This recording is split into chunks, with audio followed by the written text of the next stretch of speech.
তেজিবে মায়া জালে আৰু মন শুদ্ধ হ'ব মায়া জালৰ পৰা মুক্ত হ'ব পাৰিব। এই মায়া জালখন কোনে পেলাইছে বাৰু? ভগৱন্তই মায়া নামৰ জালখন পেলাই থৈ পেলাই ৰহস্যটো তেওঁ চাই আছে। এতিয়া আপোনালোকে চাব, এই যে মাছ মাৰিবলৈ যে জালুৱাবিলাক যায়, কোনবিলাক মাছ জালত নপৰে বাৰু? যিবিলাক মাছে আহি জালুৱাজনৰ ভৰিত আহি পেলাই খুট মাৰে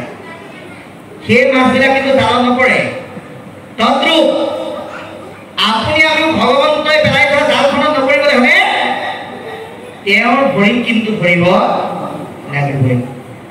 সেইটোকে কৈছে শুদ্ধ হইবা এতেকে তেজিবে মায়া জালে কৃষ্ণৰ পৰম পদ পাইবা অল্পকালে। আৰু তেতিয়া ভগৱন্তৰ পৰম পদ তাৎক্ষণিকভাৱে লাভ কৰিব পৰা যাব। 2 অধ্যায়ৰ কথা কৈলৈ আহি মানে কুকমণি কহন্ত ৰাজত বৃন্দ মানে গতিকে এইখিনিলৈকে 2 অধ্যায়ৰ ফুল সম্যক এক ধাৰণা আমাক দিলে। ইয়াৰ পিছত কৈছে এৰা জ্ঞানী বনু ঈশ্বৰ এহি মানে প্ৰয়োজন কৰিবে কৃষ্ণৰ মাত্ৰ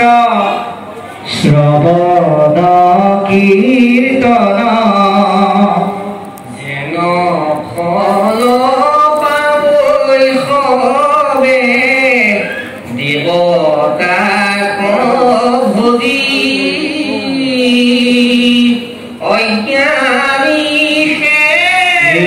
যেন ফল পাবৈ সবে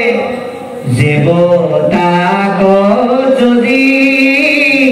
লভে কৰ্ম সিদ্ধি প্ৰভু মাধৱক ভজি অজ্ঞানী শেষ বয়ান দেৱতা সকল যেন পুত্ৰ ভাগ্যাৰ ভজনে তুচ্ছ ফল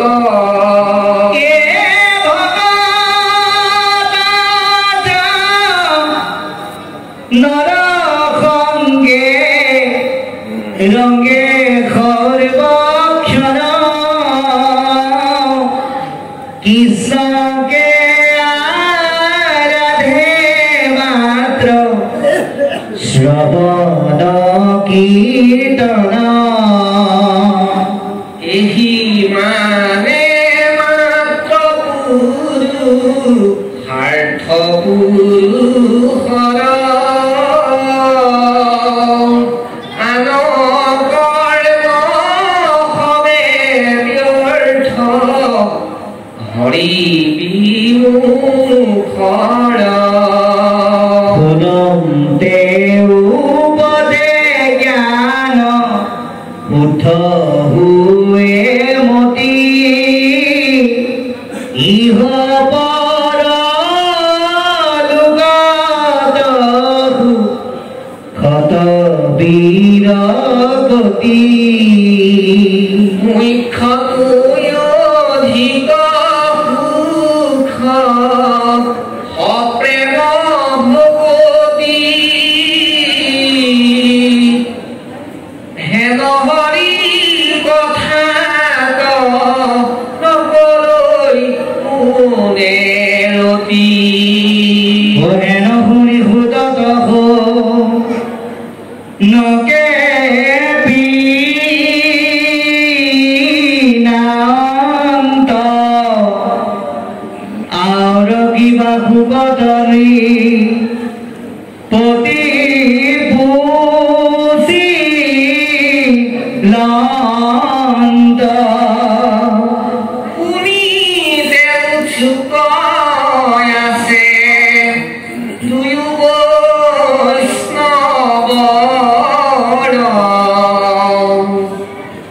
যেন ভৈলা সংবাদক হিউ নিৰংকৰ হৈৰা हरि गुरु हरे कृष्ण कथा जितु नर व्यर्थे आयु हरे सूर्य ही तुमर ईश्वर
ज्ञानी मनुष्य ही माने प्रयोजन करिते कृष्ण मात्र श्रवण कीर्तन ज्ञानी जने पृथ्वीले अहा लक्ष्य उद्देश्य उपलब्धि करे ता व्यवहारिक जीवन पालन करे आमी पृथ्वीले किय आइছো आमार पृथ्वीले अहा लक्ष्य उद्देश्य कि करे केवल विषय भोग करा নহয় कारण विषय भोग करार क्षेत्रत आपुनार आमार आरो जंतुर মাজৰ পাৰ্থক্য শাস্ত্ৰৰ কিতাপত দিছে বিষয় ভোগৰ ক্ষেত্ৰত বোলে ইন্দ্ৰ আৰু গাহৰিৰ মাজৰ পাৰ্থক্য নাই কি বুলি কৈছে এৰা মিছা বিষয় লাগি নৰে ধৰে জন্ম ইন্দ্ৰ ভোগৰ আৰু দেখা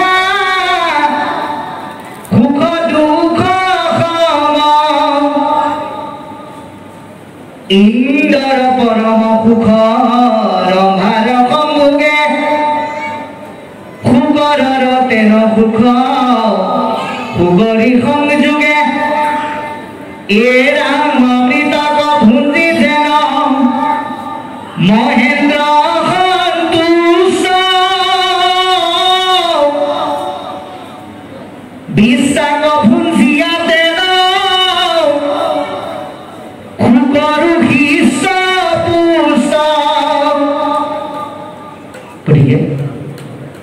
এই ক্ষেত্ৰত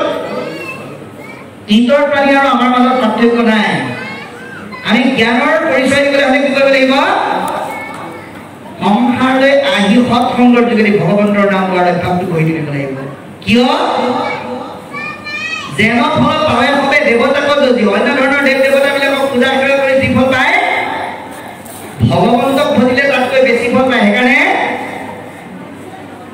একাদশ স্কন্ধৰ নিমিনৱসিদ্ধ সংবাদত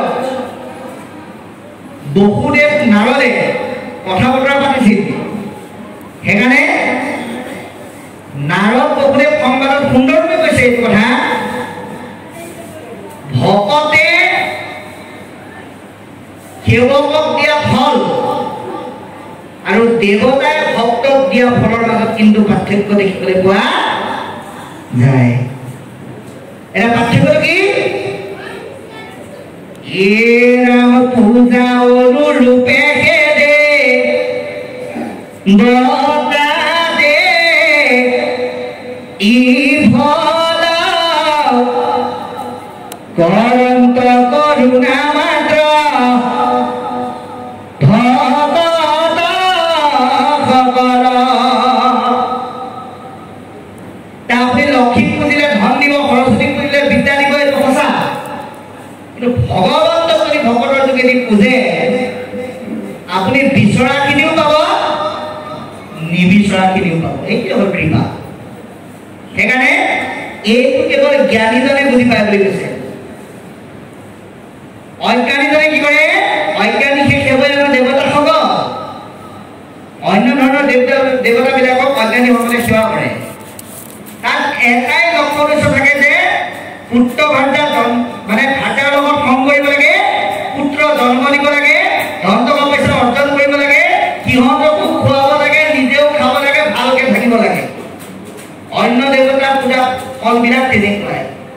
কিন্তু ভগৱন্তক পূজাৰ যোগেদি এটা আনন্দ আছে। সেইটো কি বুলি কয়?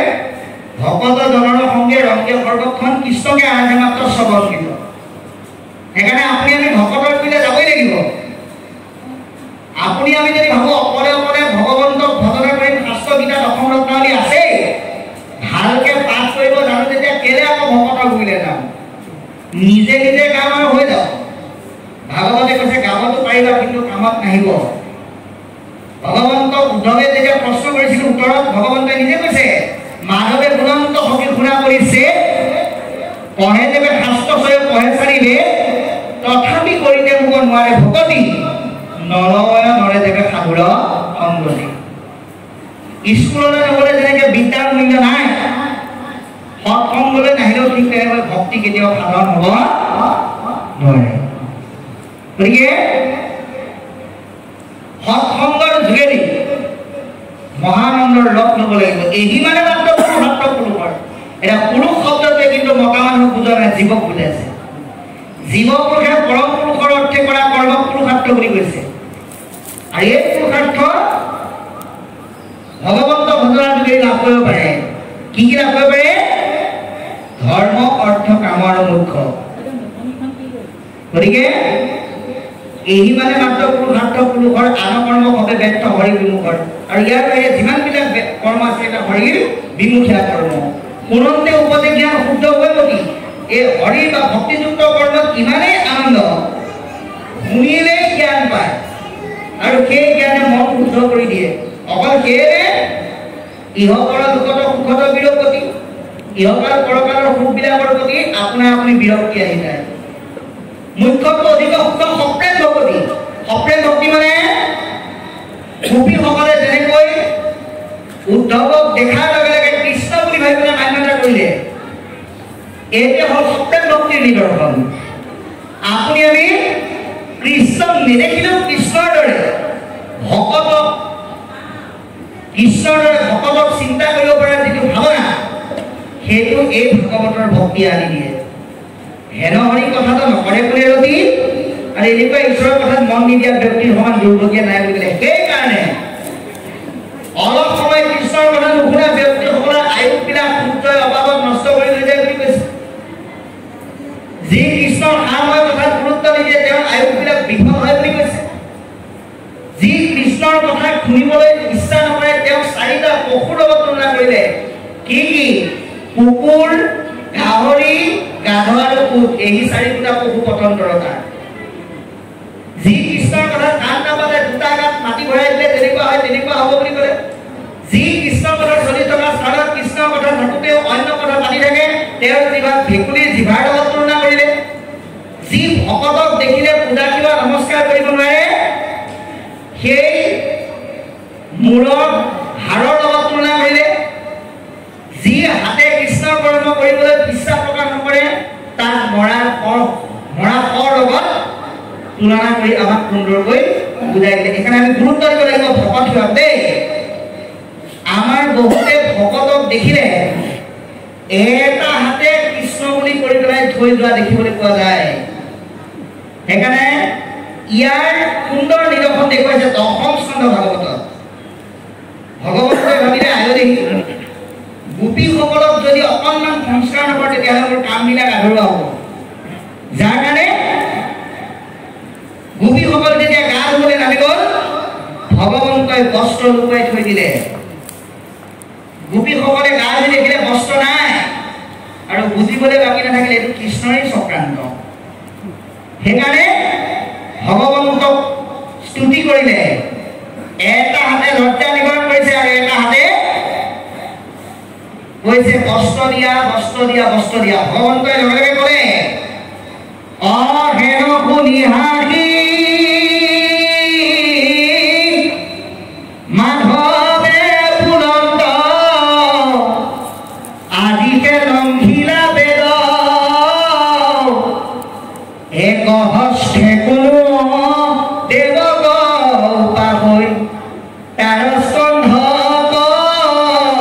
ৰুচেদ গতিকে তোমালোকে নিজৰ ওপৰত যদি বিশ্বাস নাই ঈশ্বৰৰ ওপৰত যদি বিশ্বাসে নাই কেনেকৈ ভক্তি কৰিবা গতিকে দুইটা হাতে তোমালোকে যেতিয়া শুদ্ধ বিশ্বাসে মোক মাতিবা নিশ্চিতভাৱে সহায় পাবা সেইকাৰণে আমি এটা হাতে পাৰিলে আপুনি মূৰটো লুকিয়াই দিয়ক কিন্তু এটা হাতে আমি কেতিয়াও সেৱা কৰিব নালাগে গতিকে এইখিনিলৈকে পদে আমাক কৈছে তাৰপিছত লিখিলে ও কৃষ্ণৰ মূৰ্তি গজিটো নেদেখে অধম তাৰ চক্ষু সম্যকে মৌৰাৰ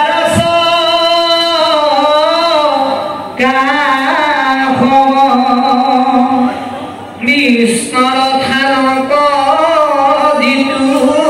নকৰে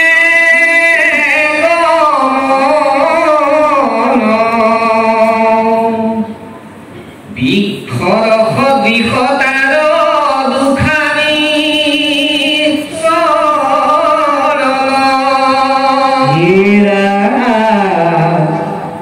ভগতৰ পদৰেণু নলবে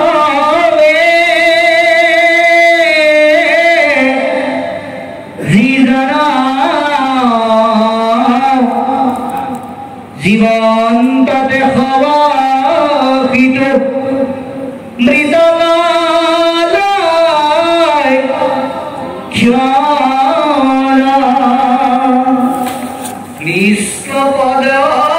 তুলসীৰ নলৈলে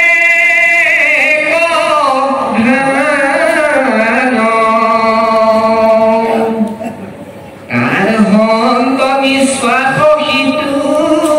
ভাষিৰ মান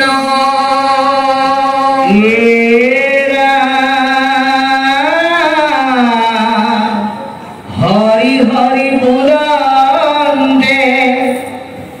নুহিকে ৰোমাঞ্চিত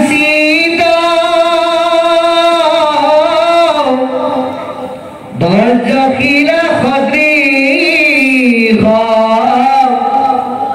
জানিবা তাৰ ৰচিত হেন জানি সুত পুৰীৰূপ অভিমত যি কথা কহিলা সুকে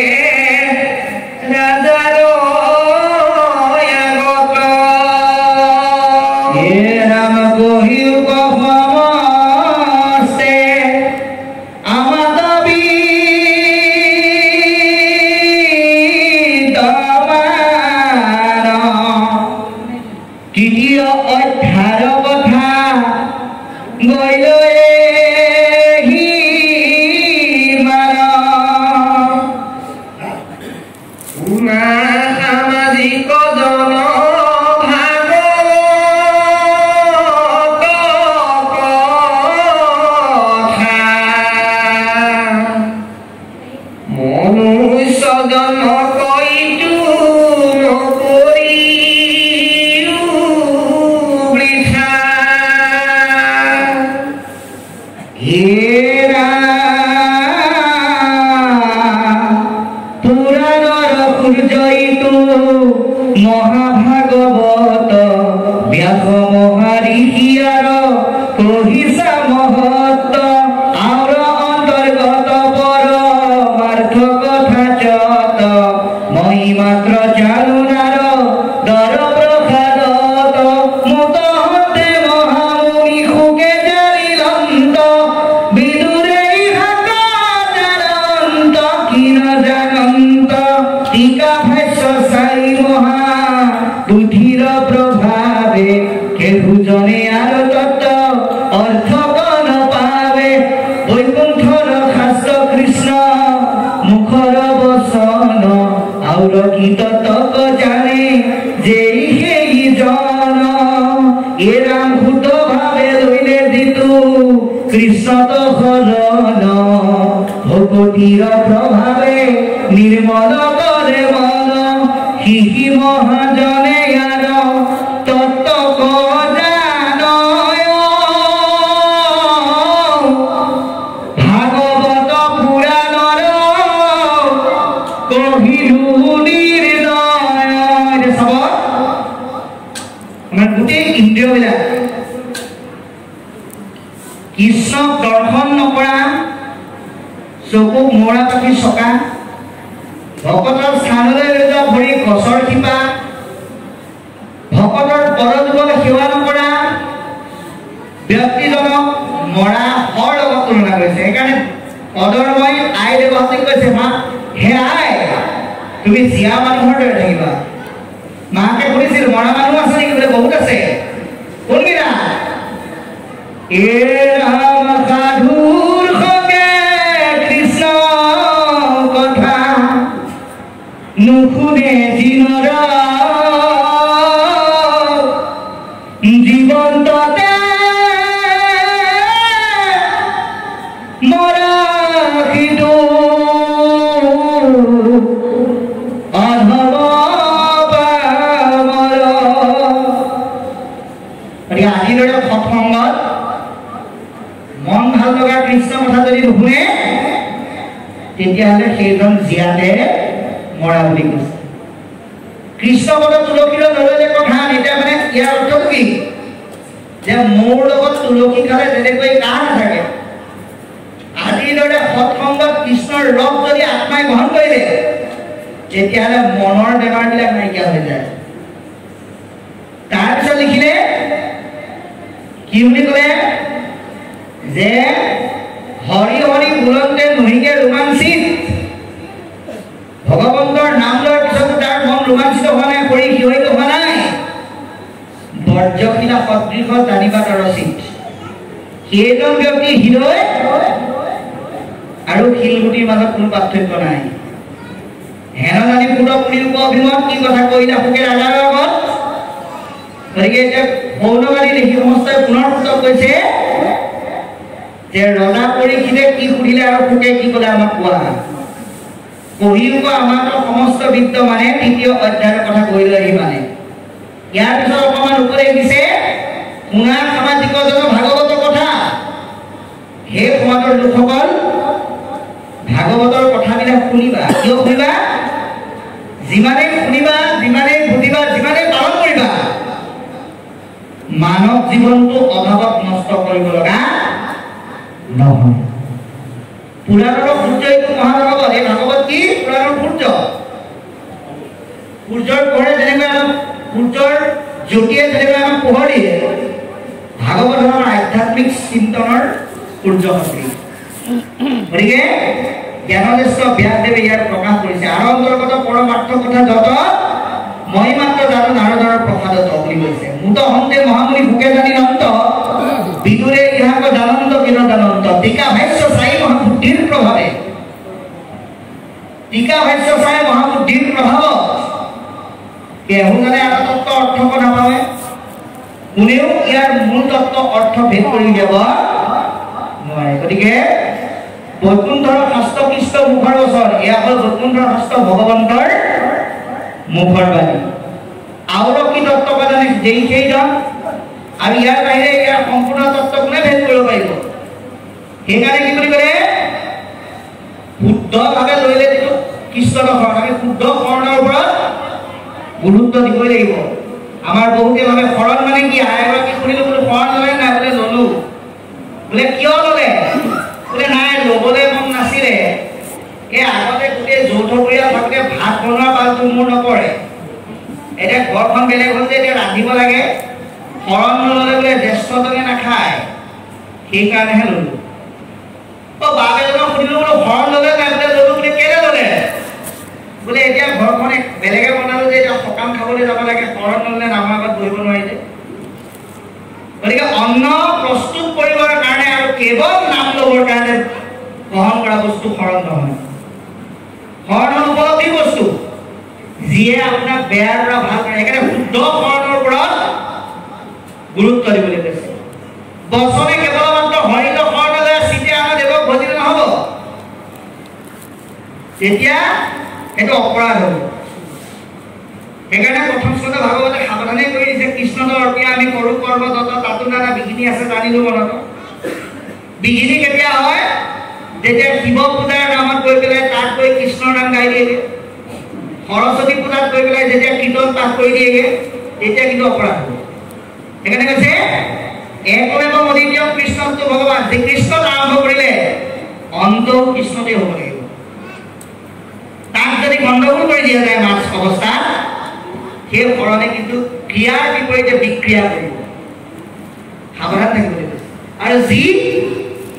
সৎভাৱে বুজি জানি প্ৰয়োগ কৰে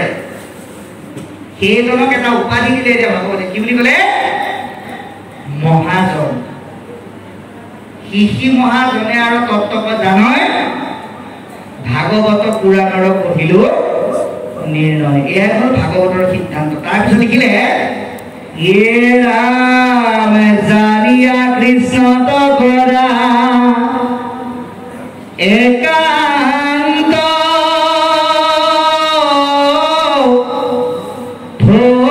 ভগতি কলি যুগে কৃষ্ণ নাম কীৰ্তনে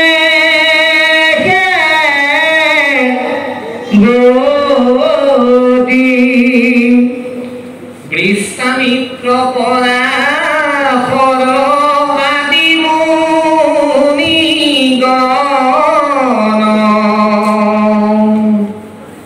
জলবায়ু